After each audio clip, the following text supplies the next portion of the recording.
Merci beaucoup Henri Guillemin d'avoir accepté de participer à cette série du Journal des 13 heures intitulée Mémoire du siècle.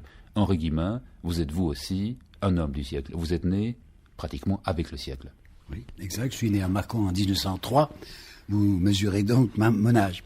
Eh bien, évidemment, j'ai vu beaucoup de choses puisque j'avais 11 ans en 1914 et que j'ai des souvenirs assez précis de cette première guerre. Mais j'avais la chance d'habiter à Mâcon. Mâcon était très au sud de la zone des combats, si bien que je n'ai eu que des échos de cette guerre et mon père n'y a pas participé. Il avait 50 ans en 1914, donc il n'a pas été mobilisé. Je n'ai que quelques souvenirs qui n'ont pas grande valeur. Mais j'ai vu de la Deuxième Guerre, et puis si vous vouliez que je vous dise les choses qui sont marquées dans mon esprit, je vais vous dire une chose banale d'abord, à savoir la rapidité de l'évolution des choses. Enfin, il est évident que depuis 40 ans et même 30 ans, on peut dire que l'ensemble de la vie, enfin la présentation générale de la vie a prodigieusement changé à cause de tout ce que vous savez, la bombe atomique et l'utilisation des forces nucléaires.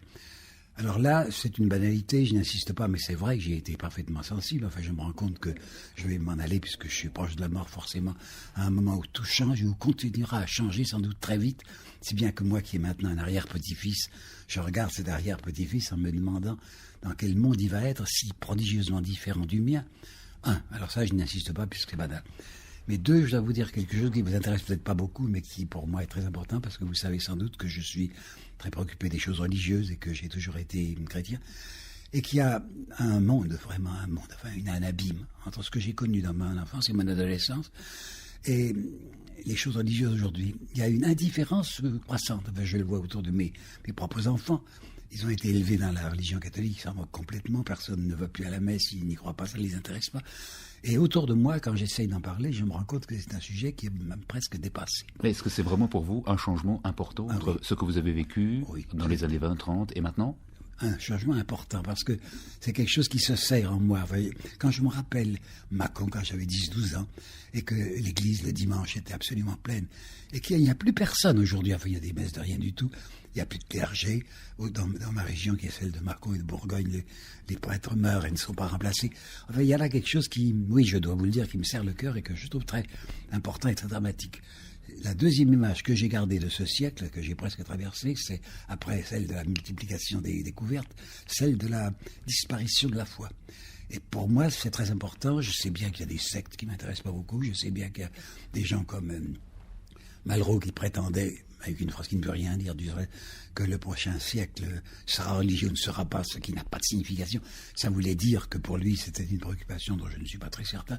Mais pour moi, c'en est une. Et si vous voulez que je vous dise, et je l'ai dit, une des premières choses qui me marque quand je regarde ma vie, c'est la disparition de la foi. Et j'estime, pour ma part, je sens très bien que je suis déphasé, que je ne corresponds plus à la jeunesse. Je suis très préoccupé, très anxieux, très malheureux du fait que ce que j'ai cru être une vérité essentielle est dédaigné par la plupart des gens autour de moi. Est-ce que c'est une remise en question pour vous, Henri Guillemin, le fait que les jeunes aujourd'hui, eux, n'aient plus la foi, alors que vous l'avez eu et vous l'avez encore? Je l'ai encore. Mais est-ce que oui. vous vous sentez remis en question au fond de vous-même? Non, pas du tout, absolument pas. J'ai peut-être tort parce que c'est un orgueil de ne pas vouloir changer, mais ma conviction n'a fait que croître. Attention, j'ai beaucoup modifié mon attitude. Je ne me représente plus, si on peut parler de représentation.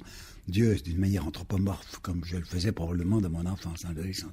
Il s'agit de toute autre chose. Si vous avez lu mon bouquin sur l'affaire de Jésus, vous vous êtes rendu compte peut-être que pour moi, Dieu n'est pas concevable comme une personne. C'est un ensemble de choses. C'est une espèce de totalité vivante de tout ce que nous aimons, c'est-à-dire le bien, le beau, le vrai. Enfin, une puissance, si vous voulez, indéfinie. Donc, j'ai eu une modification dans ma pensée. Mais je reste très préoccupé, très attentif à la foi en une puissance supérieure et en un Dieu d'amour. Quand je dis Dieu d'amour, attention, je me rends parfaitement compte que le spectacle offert par la terre, avec les horreurs qui se multiplient, ne semble guère confirmer ce Dieu. Oui, il y a eu, vous l'avez dit, 2 guerres mondiales, par exemple. Mais oui, bien entendu. C'est terrible. C'est terrible. Et puis non seulement ça, mais ces épidémies qu'on voit partout, enfin c'est plutôt cette malnutrition partout, enfin ces gens qui meurent de faim, ça conteste beaucoup l'image d'un Dieu qui nous aimerait.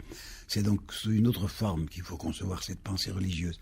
Je suis en train de réfléchir à cela, peut-être ferai-je encore, j'en sais rien, une expression pour dire comment j'envisage la réalité religieuse, mais je ne voudrais pas tomber là-dessus, ce n'est pas cette que vous attendez de moi, mais si vous vouliez que je vous résume l'essentiel de ma vie, je dirais que c'est une déception avec une amertume et une tristesse de voir que ce qui me paraît très important dans une vie ne l'est pas pour la plupart de ceux qui m'entourent. Premier point.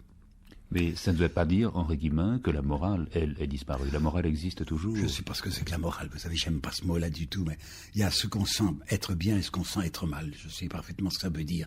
La morale, hein, vous savez, le devoir, tout ça sont des mots qui me paraissent vides de sens.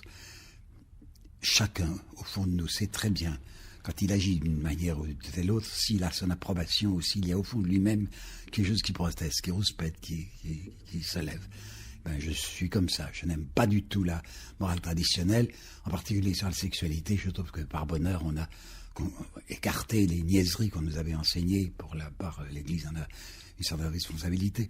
Non, je ne crois pas du tout à une morale écrite. Je crois à une disposition intérieure, à une spontanéité du cœur, enfin, à une gentillesse, parce que la morale, avant tout, si elle existe, c'est un rapport avec autrui. Et ben, si ce rapport avec autrui n'est pas un rapport de bonté, de prévenance, pas seulement de courtoisie, mais de gentillesse, quoi, d'être de bon cœur à l'égard des autres, ça c'est capital. Alors là, les règles de la morale, vous savez, je m'en moque un peu. Oui, mais justement, cette sexualité, vous avez parlé maintenant, voilà un acquis aussi pour beaucoup, un changement bénéfique pour beaucoup. Bénéfique, je le crois beaucoup. Je crois qu'il y a eu des refoulements absolument imbéciles. Quoi, ce qu'on m'enseignait à moi, que la masturbation est un crime, c'est un enfantillage. Mais l'Église le disait. Mais l'Église le disait, je sais très bien. Tout à l'heure, j'ai bien fait attention, je ne sais pas si vous avez noté, quand j'ai parlé de foi, j'ai jamais parlé de catholicisme, parce que j'aurais beaucoup d'autres choses à reprocher à l'Église traditionnelle. Je suis assez fortement anticlérical, je dois l'avouer. À l'égard du pape actuel, je trouve assez marrant, si je veux m'exprimer ainsi, qu'un pape brandisse l'idée des droits de l'homme alors que l'Église en a fait des droits de l'homme. Bon, alors il ne s'agit pas simplement du catholicisme, il s'agit d'une disposition d'esprit à l'égard des problèmes de l'infini, quoi, les problèmes de la signification du monde. Qu'est-ce que nous faisons sur cette terre? Ça a-t-il un sens? Est-ce que l'histoire est orientée ou elle ne l'est pas? Voilà, ça alors c'est très important. Mais un dogme, les dogmes, ça ne m'intéresse pas beaucoup. Mais que voulez-vous que je dise? Henri Guillemin, comment avoir encore aujourd'hui la même conception du monde qui avait cours, par exemple, en 1910, en 1920, bien sûr, lorsqu'il y a eu 2 guerres mondiales, lorsqu'il y a eu l'apparition de l'arme atomique, lorsqu'il y a eu justement déjà les premiers pas de l'homme sur la Lune. Est-ce encore possible?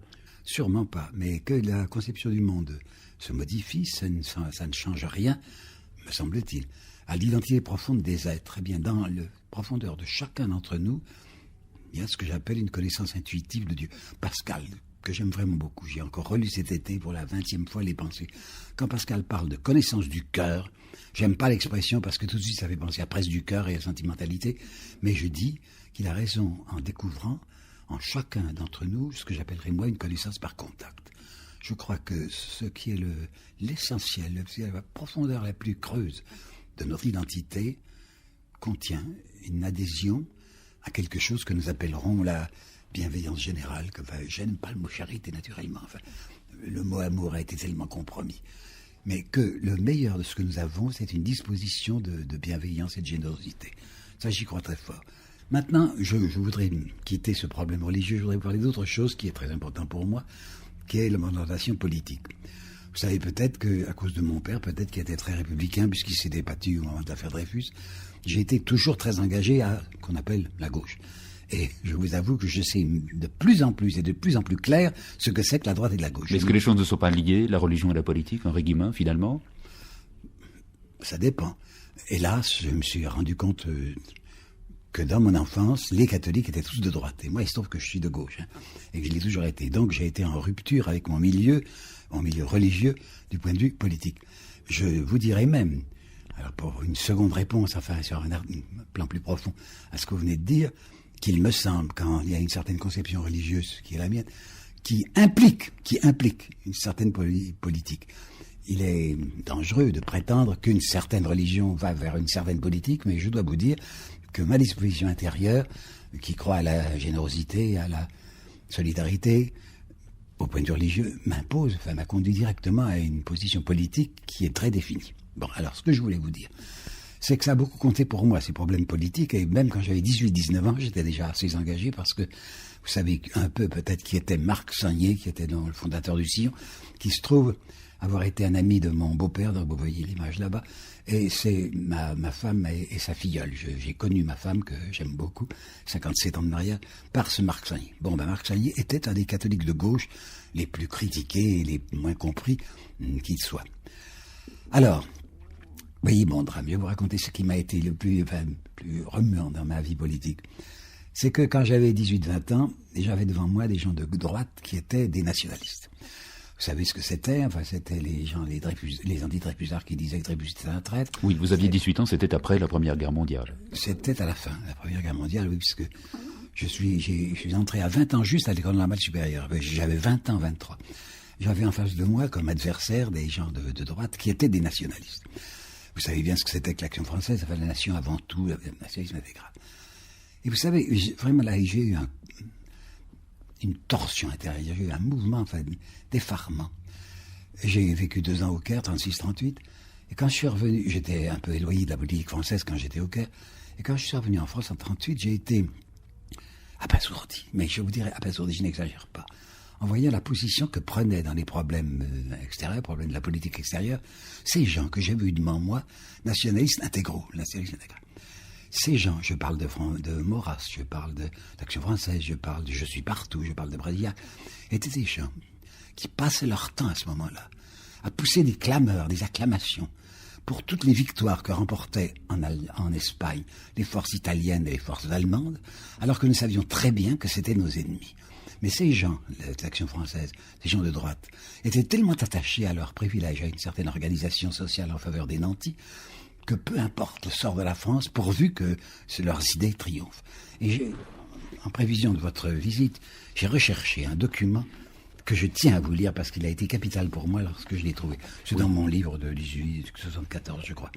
Oui, c'est un livre intitulé Henri Guillemin, nationalistes et nationaux. Oui.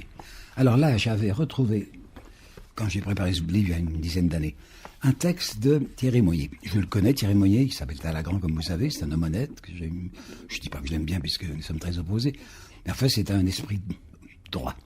Eh bien, ce type a écrit avec une tranquillité d'esprit inouïe, un texte en novembre 38, dans une revue qui était mensuelle à ce moment-là, qui s'appelait Combat, titre qui a été repris après la guerre par d'autres. Et il dit, à propos de Munich, on va parler, c'est en septembre, il dit, il fallait surtout pas faire la guerre, parce que, écoutez bien, une défaite de l'Allemagne, je cite, signifierait l'écroulement des systèmes autoritaires qui constituent le principal rempart à la révolution communiste. Mais attends, c'est la suite qui est plus beau. En d'autres termes, ajoutait-il, écoutez bien, une victoire de la France eût été moins une victoire de la France que la victoire de principe considérée à juste titre comme menant tout droit à la ruine de la France et de la civilisation. Et Thierry Moïse d'enchaîner, il est regrettable que les hommes et les partis qui avaient cette pensée ne l'aient pas en général avouée, car elle n'avait rien d'inavouable. J'estime même qu'elle était l'une des principales raisons et des plus solides, sinon la plus solide, de ne pas faire la guerre en septembre 38. Et vous savez les cris de joie que poussait Maurras et que poussait Brasillac quand Munich s'est produit. Eh bien, vous avez vu la suite, hein. J'ai entendu de mes oreilles, je l'ai entendu ce mot, plutôt Hitler que Blum. Eh bien là, ça m'a été un effarement. C'est la même histoire qui est arrivée à Bernanos lorsqu'il est revenu, vous savez, de Majorque. Il est rentré en France, c'était aussi 38. Ben, il a eu le même coup que j'ai reçu, moi, quand je suis revenu d'Égypte. Découvrir que les anciens nationalistes étaient des gens qui faisaient une politique conduisant directement la France à l'écrasement. Oui, ça a été terrible pour vous. Énorme. C'est une chose qui a été comme un bouleversement. Je me suis dit, mais enfin, ces gens, ils se disent français et ils font une politique nettement anti-française. Mais qu'est-ce qui leur arrive? Je me suis trompé sur eux. C'est pour ça que je me suis mis à faire, vous le savez sans doute, une étude sur 1870, parce que j'ai découvert, et personne, on n'en a pas assez parlé, enfin, je trouve que j'avais fait là une trouvaille, qu'en 1870-71, il y avait eu une quasi-unanimité de la bourgeoisie française contre la résistance de Gambetta. Gambetta a fait une résistance, mais il y avait le parti de M. Thiers et des autres qui voyaient la République naître, de nouveau une République dont ils avaient horriblement peur. Il y avait Gambetta lui-même, il y avait Rochefort, ça pouvait être une République rouge. Alors ces gens-là étaient, les dirigeants de 70-71, étaient absolument d'accord avec Bismarck, au point que, vous ne le savez peut-être pas, Jules Favre, qui était ministre des Affaires étrangères. À peine le gouvernement était-il réuni, gouvernement dit de la Défense nationale, 15 jours après, clandestinement, M. Jules Favre va voir Bismarck au château de Ferrières, chez les Rothschild, où il était là en Seine-et-Marne, et il lui dit, écoutez, nous sommes absolument d'accord, vous avez envie d'avoir Metz et Strasbourg, on vous le donne, mais vite, vite, vite, la paix, n'est-ce pas? Parce que nous sommes exposés en France à avoir un gouvernement de rouge, enfin, ça sera les partageux qui vont venir. Donc, en 1970-71, il y avait déjà un parti que j'appellerais le parti de la trahison, que je voyais de nouveau sous mes yeux, alors que je n'aurais jamais cru, en 1938, 39, etc. Oui. Donc l'histoire s'est répétée. Ah oui. Elle s'est répétée. Elle s'est répétée, et on ne le sait pas. D'une manière générale, on ne sait pas ce qui s'était passé en France en 1971. Donc pour vous, Henri Guillemin, ça a été là un événement terrible, une sorte de déchirement que vous avez vécu au fond de vous-même. Oui. Sur deux plans, vous avez vu d'abord sur le plan de la religion et ensuite sur le plan de la politique. Mais cette politique, Henri Guillemin, pour vous, est-ce que ça a été aussi important que la religion? Est-ce que ce n'était pas quelque chose finalement qui était moins important pour vous? Oui, moins important, mais vous savez que je suis très engagé, enfin je suis même un peu trop sectaire. Ma femme, que j'aime beaucoup, me dit que je suis un frénétique. Il est tout à fait certain que politiquement, je suis plus engagé, encore plus que religieusement. Et j'ajoute que je ne suis jamais battu pour défendre l'école libre, par exemple, parce que je ne suis pas d'accord avec ces catholiques-là. Parce que je trouve qu'un enseignement général d'État dont avait parlé Mitterrand et qui n'a pas fait, me paraissait beaucoup plus intéressant que l'enseignement dit libre. Bon, alors ça, c'est pour vous dire qu'en effet, j'ai apporté peut-être plus de véhémence à me battre sur le plan politique que sur le plan religieux. Bon. J'ai pas envie de vous parler de la politique contemporaine, je suis pas là pour faire de la politique. En plus, je suis français habitant en Suisse et ça m'embête un peu de parler de la politique française actuelle. Mais vous avez cité Mitterrand, Henri Guillemin. Oui. Quand même. Ben oui, enfin, bien entendu, je suis avec lui. C'est un homme que j'aime bien, avec lequel je m'entends bien. J'ai eu de grandes conversations avec lui 2 fois. Une fois, nous devions travailler ensemble à la Radio Genève. C'était au sujet de son premier bouquin, je crois, La Paille et le Grain, ou je me rappelle plus. Oui, je crois, La Paille et le Grain, ça s'appelait. Et nous sommes arrivés tous les deux très tôt. Et il me connaissait à cause de mes bouquins. Il m'a dit, Guillemin, c'est avec vous que je travaille. J'ai dit oui. Alors, avant de passer devant le micro, on a parlé très sérieusement sur beaucoup de choses. Et puis, en 74, il est venu chez moi, dans ma maison de campagne. Pourquoi? Parce que ma maison est tout près de Cluny et que sa femme est de Cluny, comme vous savez. Alors, il était venu à Cluny. Il avait fait à Mâcon un meeting pour je ne sais plus quoi. Il m'avait appelé à la fin du meeting. Il m'a dit, je voudrais vous voir un moment demain. Je dis, venez déjeuner à la maison. Il me dit, non, pas déjeuner, mais je peux venir prendre l'apéritif. Alors, il est venu, c'était 11h30. Et il est resté jusqu'à 1h moins le quart. Donc on a longuement parlé. Ma femme parlait à sa femme et nous parlions ensemble. Et on a parlé, pas seulement, de problèmes politiques. Tenez, je vais vous donner un détail si vous voulez. Je m'occupais à ce moment-là pas mal de Jaurès. Et je lui dis dans la conversation, il était donc assis à côté de moi au salon, il y avait aussi son beau-frère, là, le fameux acteur. Roger Hanin. Roger Hanin était là aussi, il ne disait pas grand-chose. Alors à un moment, je dis à Mitterrand, on l'appelait son nom, monsieur le secrétaire général. Je dis, est-ce que vous connaissez ce que Jaurès a dit sur Tolstoï? Il me dit, non, quoi. Je dis, ben voilà, il n'y a pas longtemps que j'ai trouvé ça, un peu par hasard. Tolstoï était mort le 7 décembre, je crois, 1910. Et le groupe de défense des droits de l'homme, la Ligue des droits de l'homme de Toulouse, avait demandé à Jaurès de faire une espèce de réseau funèbre. Alors en janvier 1911, oui c'est ça, janvier 1911, Jaurès a fait un topo à Toulouse sur Tolstoï. Et je savais presque, par cœur, presque. Mais je me suis levé, j'ai été à mon bureau qui était à 10 mètres et j'ai pris le petit texte que j'avais et je l'ai lu à Mitterrand. Je crois pouvoir vous le résumer à peu près. Nous devons beaucoup, c'est Jaurès qui parle, nous devons beaucoup à Tolstoï. Nous tous, nous devons beaucoup à Tolstoï. Les patrons, préoccupés de leur gagne-pain, ne songent qu'à ce problème.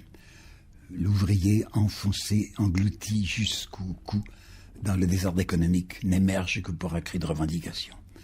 Nous autres, hommes politiques, préoccupés éternellement d'intrigues, nous ne savons pas assez lever la tête. Alors la suite, je le sais très bien. Que de fois, dit, dans les rues de Paris, je me suis rendu compte que l'éclairage brutal d'en bas s'empêche de voir les lumières d'en haut. Et il faut être reconnaissant à Tolstoï de nous obliger à lever la tête et de nous apercevoir que le mystère du monde nous enveloppe. Oh, il m'a dit, ça m'intéresse, voulez-vous le recopier? Alors en 3 minutes, je lui ai recopié ça qu'il a mis dans son portefeuille. C'est vous dire que cet homme est un homme qui a des préoccupations. La première conversation que nous avions eue, je lui avais dit, il y a une phrase de votre livre qui m'intéresse bien.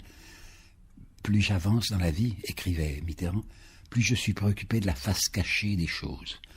Je dis, ça m'intéresse beaucoup, est-ce que vous voulez développer ça? Et il m'a dit, entre nous quand vous voudrez, mais publiquement, je n'ai pas envie d'en parler. Ça tient à l'homme politique qui ne veut pas se couper d'une partie de son électorat, je sais pas, enfin, il n'a pas voulu discuter là-dessus. Mais il est facile de voir dans les conversations que nous avons eues que c'est un homme pour qui le problème métaphysique se pose aussi. Je n'essaye pas de le récupérer, pas du tout, mais je salue en lui quelqu'un qui se préoccupe d'autre chose que de la politique politicienne. Il est très malin, c'est un politicien très habile, mais en même temps c'est un homme qui a des souterrains, qui a des profondeurs. C'est en ça que je le respecte. Cela dit, Henri Guillemin, le XXe siècle, face aux siècles qui l'ont précédé, face aux autres siècles, qu'est-ce que c'est finalement? Est-ce qu'il a l'importance qu'on lui prête aujourd'hui? Il a une importance énorme, à cause des découvertes monumentales qui font que maintenant nous avons la possibilité de nous détruire. Nous pouvons détruire la planète. C'est pour ça que ça m'a fait rigoler, si je puis dire. Vous allez voir Saint joindre la politique et la religion. Quand, il y a quelques années, Jacques Monod, dans son livre très intelligent, Le hasard est nécessaire, disait « L'homme était une créature insignifiante ». Elle est drôlement insignifiante, cette créature. Un tas de molécules, voulait-il dire. Nous sommes un tas de molécules. Mais oui, c'est simplement. Et puis insignifiant, ça ne signifie rien. Mais une insignifiance qui a entre les mains le moyen de réduire la planète à néant, de détruire la vie. Elle est drôlement insignifiante. Et bien, c'est ça la grandeur terrible, enfin, la découverte énorme du siècle dans lequel nous sommes. Nous avons trouvé les moyens de nous détruire collectivement. On peut annuler la vie. On peut agir sur l'évolution au point de l'arrêter, de la stopper. C'est énorme. Ce qui est arrivé au XXe siècle, là où nous sommes, c'est quelque chose de monstrueux qui n'était jamais arrivé encore dans l'évolution de la planète. Jamais. Donc j'ai assisté à ça et j'en suis terrifié. C'est pour ça que je vous parlais de mon arrière-petit-fils en me disant, mais c'est affreux. Puis ces histoires de l'ozone récemment, je ne sais pas dans quelle mesure on exagère, mais enfin je crois que nous allons vers des difficultés de vie, de respiration même, terribles, enfin, terribles. Il semble que nous sommes à la fin de la civilisation contemporaine et peut-être même de la vie. Ça repartira sous une autre forme. Oui, je suis très pessimiste, je suis très pessimiste pour l'avenir du monde. Très pessimiste, très inquiet aussi, à vous entendre, Henri Guillemin. Oui, inquiet et pessimiste, je trouve ça très mauvais. Là, mon pays va très mal et puis le monde tout entier va horriblement mal. Voilà. Bien, mais pourtant on sait très bien que l'homme a souvent réussi à maîtriser ses découvertes. Est-ce que vous doutez justement de l'homme aujourd'hui? Est-ce qu'il faut douter de l'homme? Certains doutent de l'homme. Je dis que l'homme a fait une découverte dont je ne suis pas sûr qu'il est capable de la maîtriser.